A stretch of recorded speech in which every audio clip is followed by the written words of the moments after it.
안녕하세요. 남강문학협회의 제21회 문학교실을 시작하겠습니다. 오늘은 수필가 이지윤 선생님의 시를 보내드리겠습니다. 이 시는 이지윤 선생님이 사랑하는 동기를 떠나보내면서 그 안타까운 마음을 한 편의 시로 다듬은 수필가가 쓴 시가 되겠습니다. 이지윤 선생님이 언니를 향한 절절한 마음이 잘 드러나는 시입니다. 우선 낭독을 하고 김용수 선생님과 대담하도록 하겠습니다. 오늘은 이 시가 조문 장편이기 때문에 이지윤 선생님의 시만 준비하고 김용수 시인의 시는 다음으로 넘기도록 하겠습니다. 어느 죽음들 아픔이 남지 않으리오만. 부제 언니를 떠나보내며. 시 이지윤. 1. 안타까운 마음에 던지는 원망. 왜 그렇게 사냐고. 안타까운 마음에 가득했던 이유. 왜 그렇게 사냐고. 삶을 갉아먹는 세월이 미워 그 아픔을 알려고 하지 않았고, 흔들며 휘청이는 삶이 미워 문을 꼭꼭 걸어잠근 사랑이라는 미명 뒤에 감춘 나의 이기,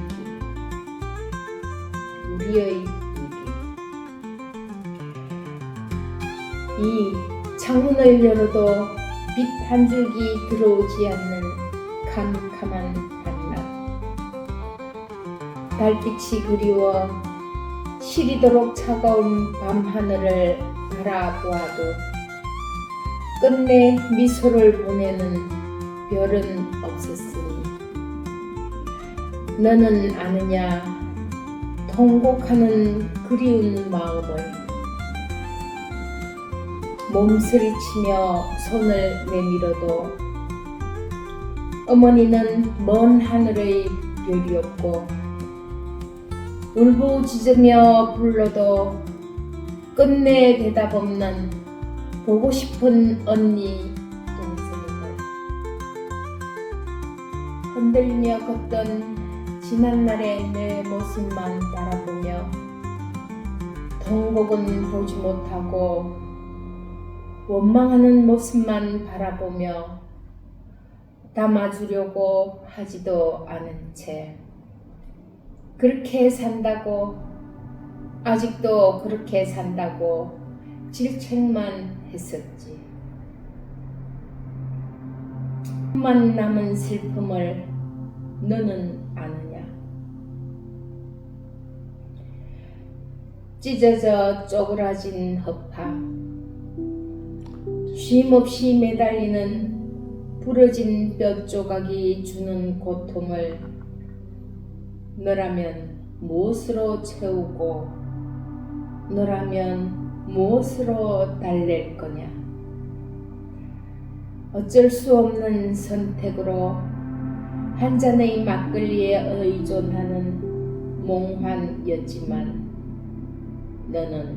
너희들은 끝내 외면하고 쓸쓸한 방에 유패만 강요하였지. 3. 봄비가 내리던 어느 봄날 그립다 보고 싶다는 말을 남기고 별이 되어 떠나버린 사랑하는 형제여. 이제는 익숙해진 외로움. 나이가 들면 외로움도 익숙해진다지만 끝내 익숙해질 수 없는 진저리치게 쓸쓸한 그리움이라는 이름의 병, 그 불치의 병. 언니여, 동생들이여, 형제라는 이름으로 살아주었던 그 세월 참 고마웠던 세월. 이제라도 고백하듯 낙서장 위에 어지러이 휘갈겨 쓰고 떠납니다. 사랑합니다. 다시 만나는 그날에는 아무 소리도 말고 사랑했네, 그냥 사랑했네라는 말만 하기로 약속하면서 우리 이제는 헤어집시다.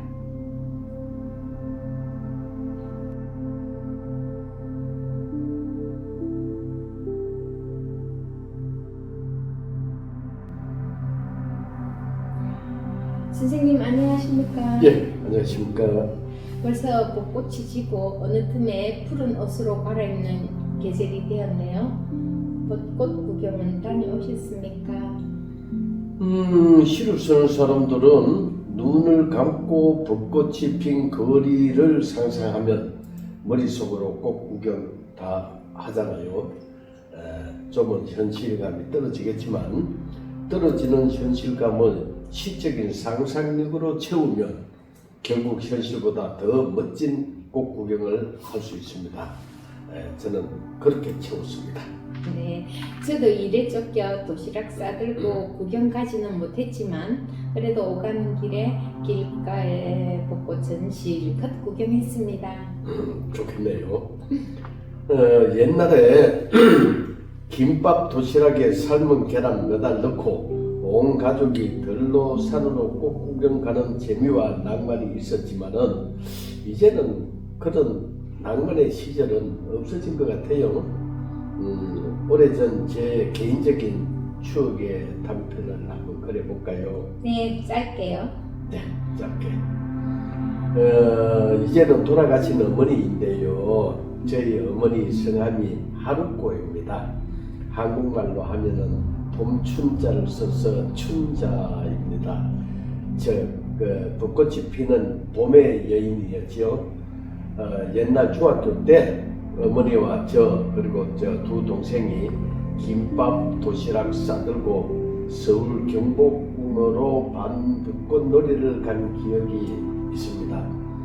그 시절 경제적으로 대단히 어려운 시기였음에도 서울시에서는 경복궁의 경회로 일대에 야간 조명을 밝히고 야간 개장을 해서 시민들이 밤 벚꽃놀이를 즐길 수 있도록 해줬습니다. 굉장히 아름다운 풍경이었고 아름다운 추억이었습니다. 네, 벚꽃이 피는 봄이 되면 선생님은 어머니가 더욱 그리워지겠네요. 그렇죠. 우리 어머니가 춘자 하루코, 하루코 어머니가 특히 그리워지는 봄이지요. 네, 오늘은 이지윤 시인의 어느 죽음인들 아픔이 남지 않으려만이라는 작품을 중심으로 문학적 의미를 짚어보는 시간을 갖겠습니다. 용수 선생님, 이 시를 한마디로 정의하신다면 어떤 시라고 보십니까? 이 작품은 단순한 애도의 시가 아니라 사랑을 다 나누어지지 못한 그 죄책감에서 오는 후회, 그리고 망인의 사회적 고립이나 존재의 비극이 깊이 얽혀있는 매우 밀도가 높은 서정시입니다. 그리고 이 시는 단순한 애도의 시를 넘어서 사랑했어야 함에도 사랑을 주지 못한 것에 대한 차별을 담은 시라고 할 수 있습니다. 보통 애도시는 사랑했던 기억을 되새기지만은 이 작품은 오히려 왜 그렇게 사느냐고 힐책하고 원망했던 자신의 과거를 돌아보면서 자기 자신의 이기심을 고백하는 데 초점을 맞추고 있습니다. 또한 이지윤 작가는 돌아가신 고인의 독백을 담담하게 써내려감으로써 고인의 독백이라는 형식을 빈 이지윤 작가 자신의 자백의 글이 되었습니다. 네, 이지윤 작가는 오랫동안 수필을 쓴 수필 작가입니다. 그럼에도 이지윤 작가는 동기의 죽음 앞에 담담한 필체로서 애도의 시를 남겼는데 선생님 이 시의 구조적인 특징도 상당히 의미가 있을 것 같은데요. 그렇습니다. 이 시는 3단 구조로 매우 분명하게 단락되어 전개되고 있습니다. 1부는 원망과 미움, 그리고 2부는 삶의 비참함과 외면의 쓸쓸함, 그리고 3부는 죽음 이후의 회한과 사랑의 고백. 근데 이 흐름은 단순한 감정의 나열이 아니고 타인의 비난을 자기 인식으로, 그리고 그 자기 인식을 참여로 연결하는 윤리적 성장 구도를 보여주고 있습니다. 그럼 문학 사조적인 측면에서 보면 이 작품은 어떤 계열에 속한다고 볼 수 있을까요? 예, 이 작품은 하나의 사조로 규정하기보다는 세 가지 흐름이 결합된 복합적인 현대시입니다. 첫째, 모더니즘적 성격이 있습니다. 그 이미지가 분절 파편화되어 있고 내면의 독백이 중심을 이루고 있습니다. 그리고 둘째, 실존주의 문학의 특징이 강하게 나타납니다. 너는 아느냐? 너라면 무엇으로 채우겠느냐? 이 질문은 결국 나는 왜 이해하지 못했는가라는 존재론적 질문이 되겠습니다. 마지막으로 셋째, 매우 중요한 점인데요. 이 시는 리얼리즘, 즉 현실 참여적 요소도 가지고 있습니다. 가난, 술, 담배, 병든 육체 같은 구체적 삶이 그대로 나타나 있습니다. 그렇다면 장르적으로는 어떻게 볼 수 있을까요? 장르적으로도 이 세 가지가 다 결합되어 있다고 봐야죠.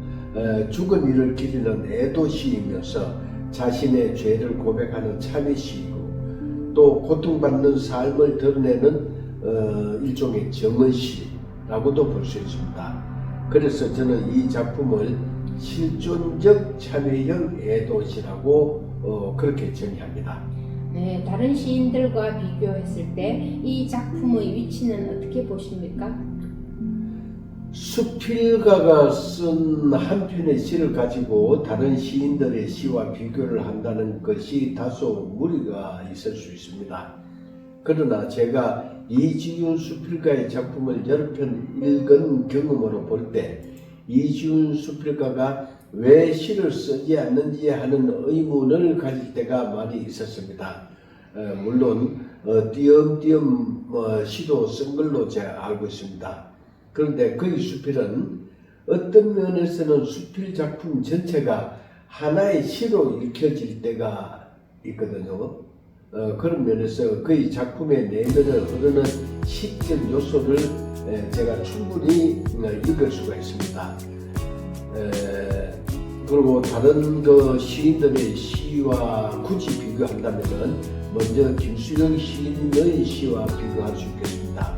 김수영 시인의 시는 현실을 직시하고 자기 비판을 한다는 점에서는 닮아 있지만은 김수영 시인이 사회를 향한 비판이라면은 이 작품은 자기 자신을 향한 윤리적 고백이 더 강하다고 봐야 됩니다.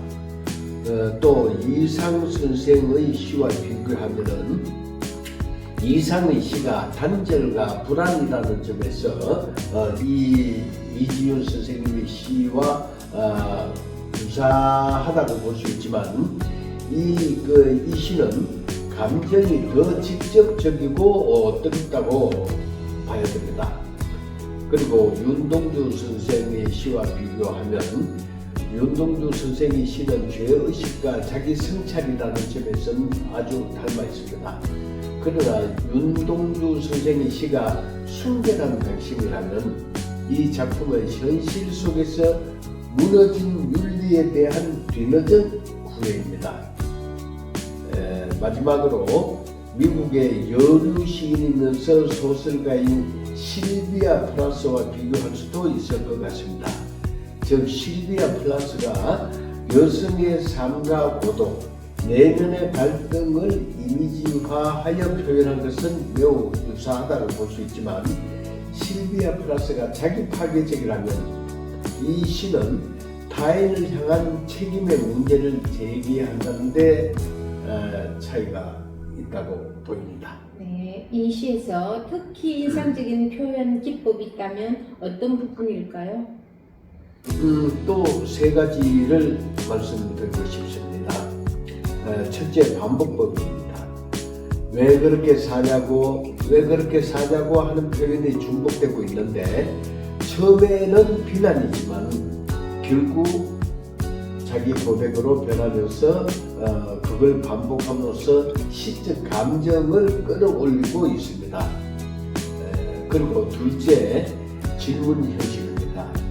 너는 아느냐 하는 물음은 독자에게 던지는 질문 같지만 사실은 자기 자신에게 묻는 것입니다.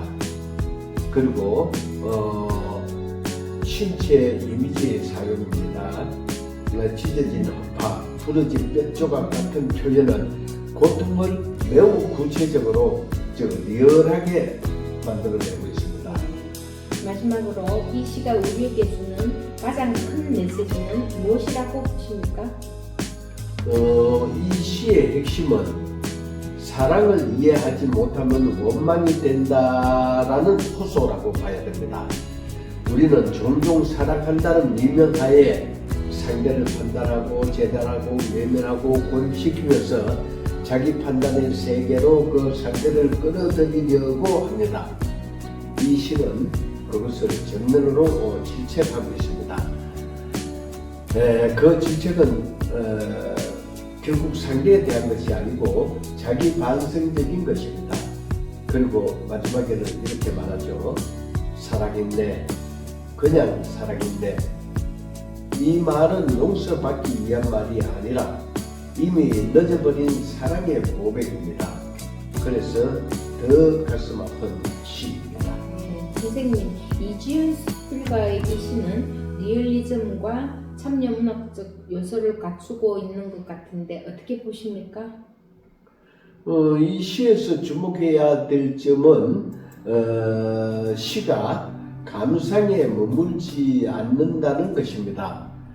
이 작품에 쌀 한 톨 입에 넣지 못한 빈속, 막걸리, 담배 연기, 찢어진 허파와 같은 감각적이고 구체적인 사물 이미지를 전면에 제시함으로써 빈곤, 중독, 질병이라는 추상적 개념을 환기시키는 이중적 표현 구조를 취하고 있습니다.